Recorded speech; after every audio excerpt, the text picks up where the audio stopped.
नमस्कार साथियों, मैं सौरभ तिवारी यूसीआई डिजिटल सरकारी नौकरी पर आप सभी का हार्दिक स्वागत और अभिनंदन करता हूं। हिंदी की क्लास में हम लोग देख रहे थे कि वर्णमाला का चैप्टर हम लोग पूरी तरीके से तैयार कर चुके थे, रिवीजन भी उसका हो चुका था। उसके बाद फिर क्या हुआ था कि हमने आपको शब्द विचार पढ़ा दिया था। विकारी अविकारी शब्दों में हम लोग विकारी शब्दों में चल रहे थे, तो उसमें हमने संज्ञा पढ़ ली थी, संज्ञा के प्रकार पढ़ लिए थे, किस प्रकार से विकार उत्पन्न होते हैं लिंग वचन कारक के आधार पर वो भी हमने पढ़ लिए थे, और सर्वनाम भी हमने पढ़ लिया था। अब इतना पढ़ने के बाद रिवीजन तो लाजमी हो जाता है, रिवीजन तो जरूरी हो जाता है। अगर हम लोग रिवीजन नहीं करेंगे ना तो पीछे की पढ़ी हुई सारी चीज़ें हम लोगों के दिमाग से निकल जाएंगी। तो ऐसा करते हैं कि 1-2 दिन हम लोग रिवीजन करते हैं, एमसीक्यूज करते हैं, ऑब्जेक्टिव क्वेश्चंस करते हैं और पूरी व्याख्या के रूप में उसे हम लोग समझते चलते हैं। और जैसे ये कंप्लीट हो जाएगा, पीछे का पूरा रिवीजन हमारे दिमाग में बैठ जाएगा, फिर हम लोग आगे बढ़ जाएंगे। ठीक है, तो यही एक तरीका है, यही एक स्ट्रेटजी है कि हम लोग अगर सब कुछ पढ़ते चले जाएंगे और रिवीजन अगर नहीं करेंगे तो पीछे की सारी चीज़ें अगर भूल गए तो फिर उसका फायदा क्या है ना। तो अपने नोट्स अपने सामने रखिएगा और जो भी क्वेश्चन आपसे पूछे जा रहे हैं उन क्वेश्चंस का अपने आप में आंसर निकालिएगा और उसके बाद फिर आंसर इसमें देख लीजिएगा। और ये भी अपना एक आकलन करते चलिए कि आपके कितने सही हो रहे हैं और कितने गलत हो रहे हैं। कोशिश करेंगे कि रिवीजन वाले वीडियो छोटे रहें और कम समय में अधिक से अधिक चीज़ों का रिवीजन आपके पास तक पहुँच सके। ठीक है, तो पहला क्वेश्चन हम देख रहे हैं, पूछ रहा है कि निम्न में से रूढ़ शब्द नहीं है। रूढ़ शब्द नहीं है। हमने आपको बताया था कि 3 प्रकार के शब्द हमने आपको बताए थे, रूढ़, यौगिक और योग रूढ़। रूढ़ शब्द क्या होते हैं कि जिनके हम टुकड़े नहीं कर सकते, जिनका हम विच्छेद नहीं कर सकते, वो रूढ़ शब्द ही होते हैं। यौगिक क्या होते हैं? यौगिक होते हैं कि जिनका हम विच्छेद कर देते हैं, यानी कि 2 स्वतंत्र शब्दों से मिलकर बना हुआ ऐसा शब्द जिसका अर्थ उन्हीं दोनों स्वतंत्र शब्दों के ऊपर निर्भर होता है। जैसे मान लीजिए जहां पर छात्र रहते हैं उसे हम लोग कहते हैं छात्रावास। जहां छात्र रहते हैं उसे हम लोग छात्रावास कहते हैं। इसका मतलब क्या हुआ कि छात्रों का आवास। जहां छात्र रह रहे हैं उसे हमने क्या कह दिया? छात्रावास हमने कह दिया। ठीक है ना, तो छात्र और आवास से मिला के हमने छात्रावास बनाया, लेकिन छात्रों का आवास, छात्रावास अर्थ में कोई फर्क नहीं पड़ा। लेकिन जब 2 शब्दों को मिलाकर एक शब्द हम बनाते हैं और उसका अर्थ परिवर्तित हो जाता है, किसी विशेष अर्थ में निकल जाता है, वहां पे योग रूढ़ शब्द हो जाता है। तो अब यह पूछ रहा है कि रूढ़ शब्द नहीं है, कौन सा रूढ़ शब्द नहीं है? अब आप एक चीज समझोगे, ये चावल है तो चावल तो रूढ़ शब्द है, क्योंकि चावल को हम तोड़ नहीं सकते, तो चावल तो रूढ़ शब्द हो गया। ठीक है, दिन की अगर हम बात करें ये भी रूढ़ शब्द है और घोड़ा भी रूढ़ शब्द है, क्योंकि इन्हें क्या करते हैं, हम तोड़ नहीं सकते। ठीक है ना, ये ध्वनियों से मिलकर बने हैं लेकिन अपने आप में स्वतंत्र शब्द हैं, इनका हम विच्छेद नहीं कर सकते। एक हमें मिल रहा है जलज। ठीक है ना, तो जलज का मतलब क्या हो रहा है? जल प्लस ज। ठीक है ना, जल में उत्पन्न होने वाला, और जल में उत्पन्न होने वाला क्या हो जाएगा? कमल हो जाएगा। यानी कि जल और जा मिलाकर हमने बनाया जलज, और जलज बनते ही ये क्या करने लगा? अन्य अर्थ देने लगा। यानी कि जलज बनते ही इसका मतलब हो गया कमल। बात आई ना समझ में? जल में बहुत सी चीजें उत्पन्न होती हैं, लेकिन जलज शब्द का इस्तेमाल हम कमल के लिए ही करते हैं। तो ये विशेष अर्थ हुआ इसका, इसलिए ये क्या हो जाएगा? ये योगरूढ़ शब्द है, ये रूढ़ शब्द नहीं है। ये भी ध्यान रखिएगा कि ये है कौन सा शब्द? तो ये आपका योगरूढ़ शब्द है। क्लियर है ना? ये योगरूढ़ शब्द है ना? इसे भी हम लोगों को अपने दिमाग में रखना है। चलिए आगे बढ़ जाते हैं। वह किस प्रकार का शब्द है? ये इन्वर्टेड कॉमा में बंद होना चाहिए, वह। ठीक है ना, क्योंकि पर्टिकुलर इस शब्द की बात हो रही कि वह जो है वो किस प्रकार का शब्द है। अब हमें पता है कि वह है क्या, तो वह क्या है? वह है सर्वनाम। तो सर्वनाम क्या होते हैं? जो शब्द संज्ञा शब्दों के स्थान पर प्रयुक्त होते हैं वो सर्वनाम कहलाते हैं। ठीक है, और वह सर्वनाम है। अब ऑप्शन हमें दे रहा है तो संज्ञा तो हो ही नहीं सकता। अब दे रहा विकारी और अविकारी। तो विकारी और अविकारी शब्द जो बताए थे उन शब्दों में हमने आपको बताया था कि विकारी शब्द कौन कौन से होते हैं? संज्ञा, सर्वनाम, क्रिया और विशेषण। ठीक है, तो ये क्या है? सर्वनाम है, और विकारी शब्दों के अंतर्गत संज्ञा, सर्वनाम, क्रिया, विशेषण शब्द आते हैं। इसका मतलब हमारा आंसर क्या हो जाएगा? विकारी शब्द हो जाएगा कि वह किस प्रकार का शब्द है? विकारी शब्द है। ठीक है, चलिए निम्न में से विकारी शब्द कौन सा है? विकारी शब्द की बात हो रही है, ठीक है। और एक चीज समझो, विकारी शब्द होते क्या है? जिनमें विकार उत्पन्न हो जाता है, जिन्हें हम लिंग वचन कारक के आधार पर परिवर्तित कर सकते हैं, ठीक है ना, वो विकारी शब्द कहलाते हैं। तो अब आप देखो विकारी शब्द कौन सा है, इनमें से पूछा क्या परंतु को हम परिवर्तित कर सकते हैं? परंतु को हम परिवर्तित कर सकते हैं लिंग वचन या कारक के आधार पर? नहीं कर सकते। न कल को हम कर सकते हैं और न यहां को हम परिवर्तित कर सकते हैं, लेकिन नीला को हम परिवर्तित कर सकते हैं। नीला का नीले हो सकता है, नीली हो सकता है। बात आई नहीं समझ में? नीला आकाश नीली शर्ट, इस तरीके से हो सकता है ना। तो लिंग वचन कारक के आधार पर हम इन्हें परिवर्तन कर सकते हैं इस शब्द के अंदर, नीला के अंदर, इसलिए ये विकारी शब्द हो गया एक चीज। दूसरी चीज, अभी पिछले क्वेश्चन में हमने आपको बताया था कि संज्ञा, सर्वनाम, क्रिया और विशेषण शब्द जो हैं वो क्या होते हैं? वो विकारी शब्द होते हैं। और नीला क्या है?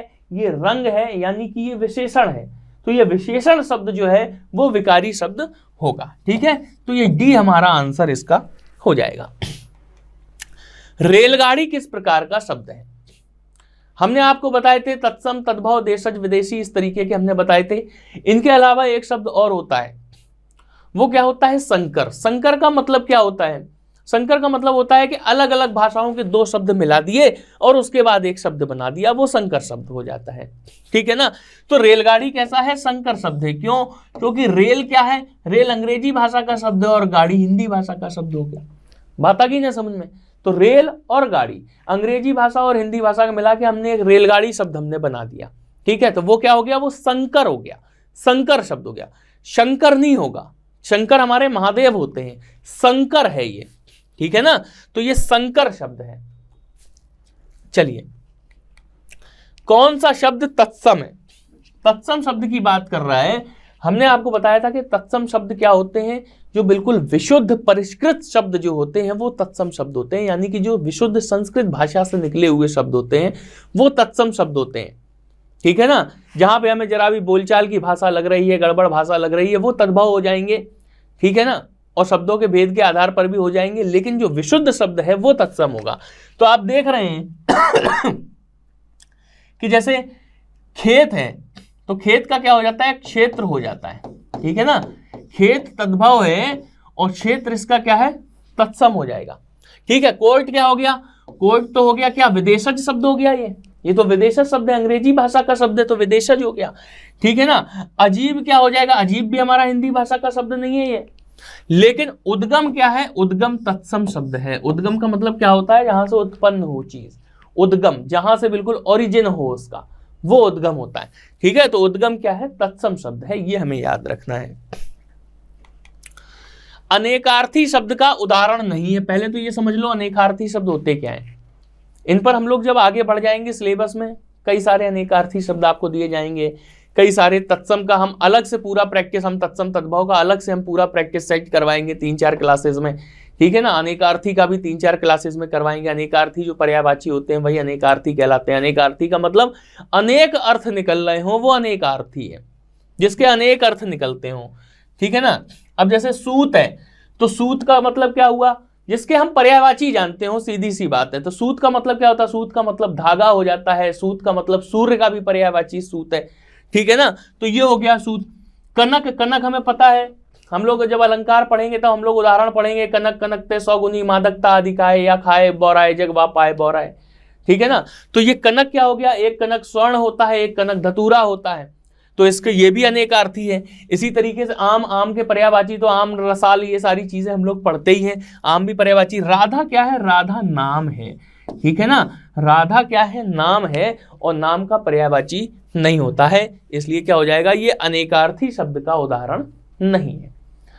अब इस राधा को आप लोग किसी राधा रानी से ना जोड़ें, वृंदावन की महारानी राधा रानी से आप ना जोड़ें इसे, ठीक है ना।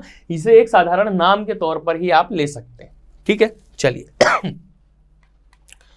मजिस्ट्रेट निम्न में से किस प्रकार का शब्द है? मजिस्ट्रेट की बात हो रही है, ठीक है ना।